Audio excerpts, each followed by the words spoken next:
सभी बच्चे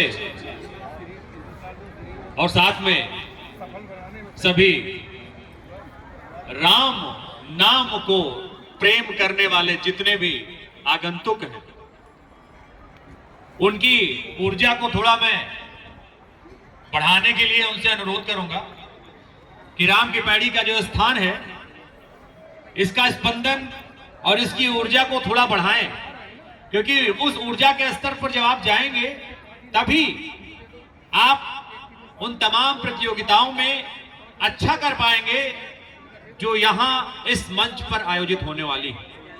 तो अपने उद्बोधन की शुरुआत और साथ में प्रतियोगिता की शुरुआत मैं सभी बच्चों से गुजारिश करूंगा, अनुरोध करूंगा कि वो 3 बार श्री राम के नारे के साथ इस कार्यक्रम में अपना योगदान दें।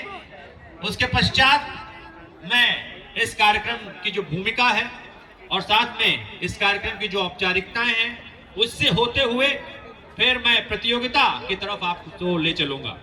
तो सर्वप्रथम मैं आग्रह करूंगा कि 3 बार मैं यहां से आपसे आग्रह करूंगा, आपको क्यों दूंगा कि आप श्री राम के नारे लगाएं। ठीक है, तो शुरू करें। आप तैयार हैं? बच्चे तैयार हैं? Right hand side, are you ready? Left hand side, ready? Left hand side आवाज थोड़ी कम आ रही है। रेडी? यस, क्या बात है, इनके लिए क्लैप करो। ये धीरे धीरे जगते हैं ना। ग्रेट। तो 3 टाइम्स हम लोग जय श्री राम का नारा लगाएंगे, उसके पश्चात हम कार्यक्रम की औपचारिक शुरुआत करेंगे। ठीक है, शुरू करें। देखते हैं मैं ज्यादा तेज नारा लगाता हूं या आप ज्यादा तेज लगाते हैं। Okay, challenge accepted. इसके बाद भी कई सारे चैलेंजेस हैं आपके लिए आज, है ना? तो मैं करता हूं, ठीक है? जय श्री राम। अरे मुझे हरा दिया यार आपने तो। जय श्री राम। बढ़िया रहा। अब फाइनल करेंगे ना? अब थोड़ा वाइब्रेशन तेज होनी चाहिए। अब रामलीला तक जानी चाहिए आवाज। हाँ, शुरू करें। जय श्री राम। क्या बात है, तालियां बजाइए अपने लिए। ये वही ना बात।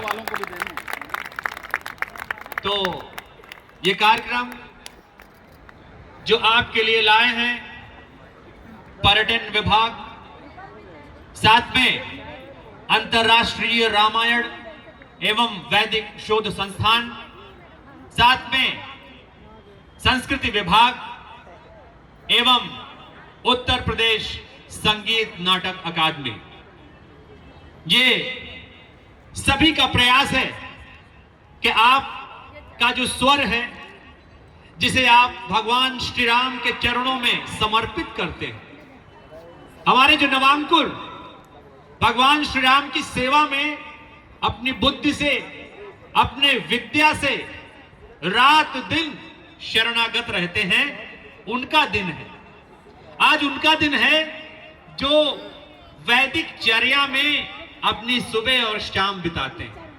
आज उनका दिन है जो आज एक ऐसी प्रतियोगिता में भाग लेने आए हैं जो भगवान श्री राम को समर्पित है, भारतीय सनातन संस्कृति को समर्पित है।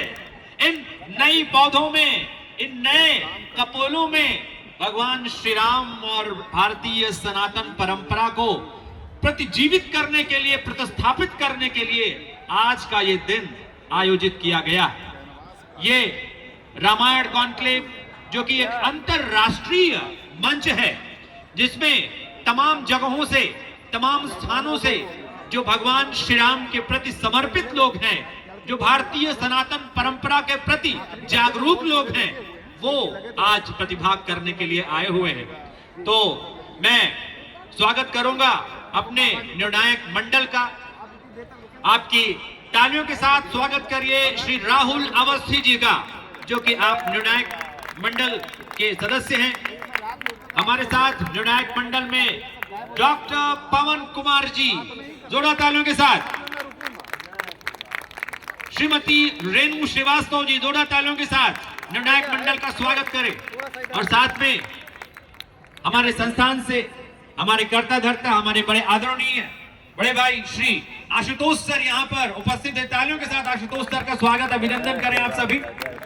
और अब मैं आपको बता देता हूं कि आज ये श्री रामचरितमानस का जो सस्वर पाठ है और साथ में जो ये हमारे वैदिक ज्ञान को परखने और वैदिक ज्ञान के प्रति हमारी जो एक आकांक्षा है, एक उत्साह है, उसको एक दिशा देने के लिए जो प्रश्नोत्तरी प्रतियोगिता तैयार की गई है, उस प्रतियोगिता के नियम क्या है मैं सभी बच्चों को बताना चाहूंगा। ध्यान दीजिएगा, आपको 3 मिनट का समय जो हमारे श्री रामचरितमानस की गायन प्रतियोगिता है, सस्वर पाठ प्रतियोगिता है, उसमें आपको 3 मिनट दिए जाएंगे परफॉर्म करने के लिए। और साथ में अगले जो 2 मिनट होंगे वो हमारे जो एक्सपर्ट्स हैं, जो हमारे विशेषज्ञ हैं, वो आपसे सवाल जवाब करेंगे।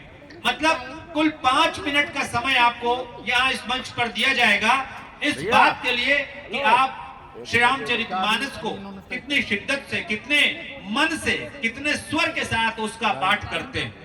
और उन 5 मिनटों में जो हमारे विद्वज्जन हैं वो आपको परखेंगे, आपकी लय, आपका सुर, आपका ताल, सब कुछ देखा जाएगा, आपकी प्रतिबद्धता देखी जाएगी और साथ में आपका जो भाव है वो भी देखा जाएगा। आप कितने भाव से भगवान श्री राम की गाथा को पढ़ते हैं, उसका वाचन करते हैं, ये भी बहुत महत्वपूर्ण होगा आज इस मंच पर। तो आप सभी जो प्रतिभागी हैं, जो यहाँ पर श्री रामचरितमानस के सस्वर पाठ में प्रतिभाग करने हेतु आए हुए हैं, आप सभी को ये ध्यान देना पड़ेगा कि उस सस्वर पाठ में आपका भाव मिश्रित रहे, कहीं भाव शून्य आप ना हो जाए यहाँ पर, क्योंकि मंच पर आने के बाद हम बड़े नर्वस हो जाते हैं, हमारे मन में तमाम बातें चलने लगती हैं और पहली सबसे खतरनाक बात ये होती है कि कहीं ऐसा ना हो कि कोई गलती हो जाए। तो बच्चों, मैं आपको बताना चाहूंगा कि गलतियां इंसान ही करता है और गलतियां को क्षमा करना भी उस राम का ही काम है। तालियां बजाइए अपने लिए, अपने उत्साहवर्धन के लिए। तो गलती से बिल्कुल नहीं घबराना है, आपको केवल और केवल अपना बेस्ट देना है, अपना 100% देना है, ताकि हमारे जो विद्वज्जन हैं, जो आपकी कला को यहाँ पर रखने के लिए आए हुए हैं, वो बहुत बेहतर तरीके से आपको यहाँ पर परख सके और आपका ग्रेडेशन कर सके। और दूसरी जो प्रतियोगिता है वो प्रश्नोत्तरी प्रतियोगिता है, जिसमें प्रश्न होंगे हमारे वैदिक ज्ञान से संबंधित और श्री राम की गाथा से संबंधित, श्री राम ने जो वनवास किया और साथ में भगवान श्री राम का जो जीवन वृत्त रहा वो किन किन पड़ावों से होकर गुजरा। अभी मैं देख रहा था कुछ हमारे जो नवांकुर हैं, जो विद्यार्थी हैं, जो अध्येता हैं, जो भगवान श्री रामचरितमानस के मर्मज्ञ बनने की राह में हैं, वो मानस का पाठ कर रहे हैं। इससे अच्छा दृश्य क्या हो सकता है जब हमारी नई पीढ़ी तमाम मोबाइल के 30 सेकंड की रील्स से हटकर भगवान श्री रामचरितमानस का पाठ कर रही है। उससे अच्छा पुनीत दृश्य क्या हो सकता है कि मां सरयू का किनारा है। इससे अच्छा पुनीत दृश्य क्या हो सकता है कि भगवान श्री राम लला को विराजे हुए अभी 1 वर्ष भी नहीं हुए हैं, 1 साल के भी नहीं हुए हैं। इसी 22 जनवरी को वो 1 साल के होने वाले हैं और 11 तारीख को एक भव्य आयोजन यहाँ पर होगा, ऐसा हमें विश्वास है। तो इससे बेहतर, इससे पुनीत क्षण क्या हो सकता है हम सब के लिए कि हमारी जो नई पीढ़ी है, जो भारत का भविष्य है, जो भारत के भविष्य को लिखने वाली है, वो भगवान श्री राम को अपने मन में समाहित कर रही है, उनके जीवन चरित्र को स्वयं आत्मसात कर रही है और जीवन चरित्र से संबंधित जो सवाल है उनका जवाब देने के लिए तैयार है। 20 सवाल यहाँ पर तैयार है, उनका कन्फ्रंटेशन, उनका सामना आप सबको करना है। तो बस अब मैं विद्वज्जनों से इतनी भूमिका के पश्चात आग्रह करूंगा कि वो प्रश्नोत्तरी प्रतियोगिता को प्रारंभ करने हेतु हमें आज्ञा दे, ताकि हम इन प्रतिभागियों में प्रश्नोत्तरी प्रतियोगिता हम लोग प्रारंभ कर सके। उससे पहले मैं प्रश्नोत्तरी प्रतियोगिता के हमारे जो प्रतिभागी हैं उनका मैं नाम ले लेता हूं। अगर आप यहां पर उपस्थित हैं तो आप अपनी उपस्थिति दर्ज करा लें, इसलिए क्योंकि बड़ा अजीब लगता है जब आप बैठे बैठे थक जाते हैं और बगल चले जाते हैं और उसी समय आपका नाम यहां बुला दिया जाता है, बड़ा मुश्किल होता है। तो इसलिए बहुत आवश्यक है कि जितने भी प्रतिभागी हैं वो यहीं पर उपस्थित रहें, कहीं आसपास न जाएं। जो भी बच्चे हैं मैं आपका नाम बता दे रहा हूं।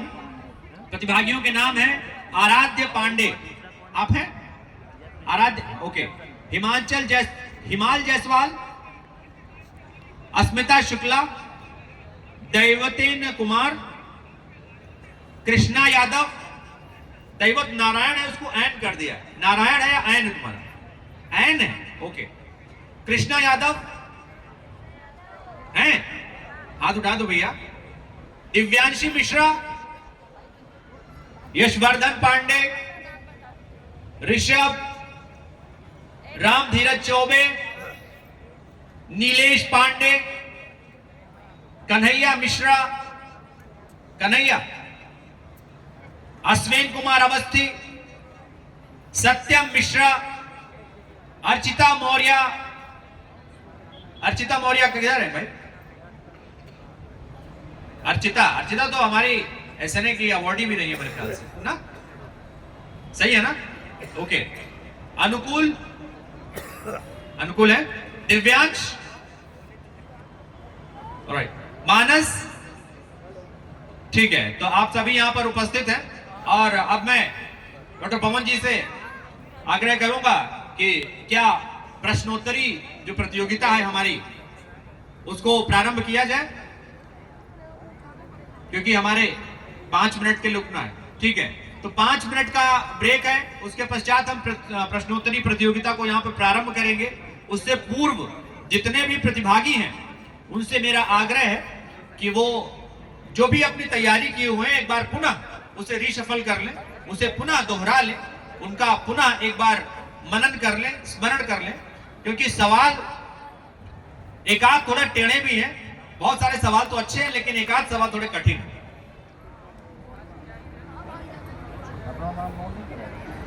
ठीक है, तो प्रश्नोत्तरी के लिए आपको समय और मिल चुका है। अभी मुझे सूचना मिली कि आप प्रश्नोत्तरी के लिए और अभ्यास कर सकते हैं। उससे पूर्व जो श्री रामचरितमानस का सस्वर पाठ की प्रतियोगिता है, जिसमें एक प्रतिभागी को 5 मिनट दिए जाएंगे, 3 मिनट परफॉर्मेंस के और 2 मिनट हमारे जो विद्वज्जन हैं उनसे सवाल जवाब के। तो अब मैं इस श्री रामचरितमानस के गायन प्रतियोगिता के पहले प्रतिभागी को मंच पर आमंत्रित करना चाहूंगा। और प्रतिभागी सभी तैयार हैं? गायन वाले, सस्वर पाठ वाले प्रतिभागी तैयार है ना? पवन जी,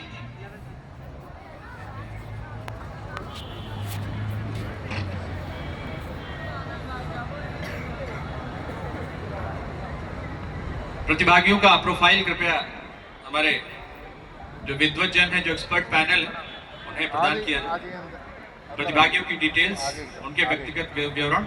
और एक और बहुत जरूरी बात, जो भी बच्चे हमारे प्रतिभाग कर रहे हैं, कई बार हमने देखा है कि हमारे बच्चों के जो गार्जियन होते हैं या शिक्षक होते हैं, वो कई बार जो हमारा जज का पैनल होता है, एक्सपर्ट पैनल होता है, उसके ठीक पीछे बैठ जाते हैं, है ना? तो ये एक अनकहा नियम है, ये एक अनलिखा नियम है, अलिखित एक संविधान है किसी भी प्रतियोगिता का, कि जब कोई प्रतियोगिता हो तो उस प्रतियोगिता संबंधी जो विद्वज्जन है, जो आपको जज कर रहे हैं, जो आपकी प्रतिभा का अंकन कर रहे हैं, जो आपकी प्रतिभा को देखकर परख कर किसी कागज पर उसे अंकित कर रहे हैं अंकों के माध्यम से, उसकी जो पोशीदगी है, उसकी जो एक कॉन्फिडेंशियलिटी है, उसका जो छुपा रहना है, वो बहुत जरूरी है। तभी आपको मजा आएगा अंत में, जब रिजल्ट घोषित होंगे, जब परिणाम घोषित होंगे, तो एक जो उत्कंठा होती है ना, जो एक धड़कनें तेज होती हैं परिणाम को लेकर के। आप रिजल्ट देखते होंगे, कई बार जब रिजल्ट आने को होता है तो हम सबकी धड़कनें बढ़ जाती हैं, बिल्कुल वैसे जैसे यहाँ मंच पर जब चढ़ते हैं तो 2 मिनट के लिए धड़कनें थोड़ी तेज होती हैं। एकदम मतलब हर तरीके से फिल्टर करने के बाद, और किसी ने कैटेगरी में डाल दिया था विषय और स्वच्छता, और कैटेगरी में 20 नंबर। हाँ, मैं कह रहा था कि जो नर्वसनेस है, जो हमारी जो एक 2 मिनट की कपकपी है या थोड़ा सा जबान का लड़खड़ाना है, वही तो हमें तैयार करता है ना जिंदगी के लिए। और मान लीजिए कुछ हो तो, और इसके उसमें कहते हैं कि घबराना भी बहुत जरूरी है। आदमी घबराएगा नहीं तो ओवर कॉन्फिडेंस में रहेगा, वो कुछ सीख ही नहीं पाएगा। अगर वो डरेगा नहीं, अगर वो भयाक्रांत नहीं होगा, परीक्षा का एक इकबाल नहीं होगा, परीक्षा का डर नहीं होगा, परीक्षा के प्रति उसकी जो कन्विक्शन है उसका एक इम्तिहान नहीं होगा, तब तक विद्यार्थी अच्छा नहीं कर सकता। इसलिए बहुत जरूरी है डरना। और कहीं कहा भी गया कि डरना जरूरी है, कहा गया था ना। और डर के आगे क्या है? जीत है। तो जीतने के लिए डरना बहुत जरूरी है। जी ये चाहे तो आप इससे हमको दे दें, इसलिए कि हमको सीख मिलेगा।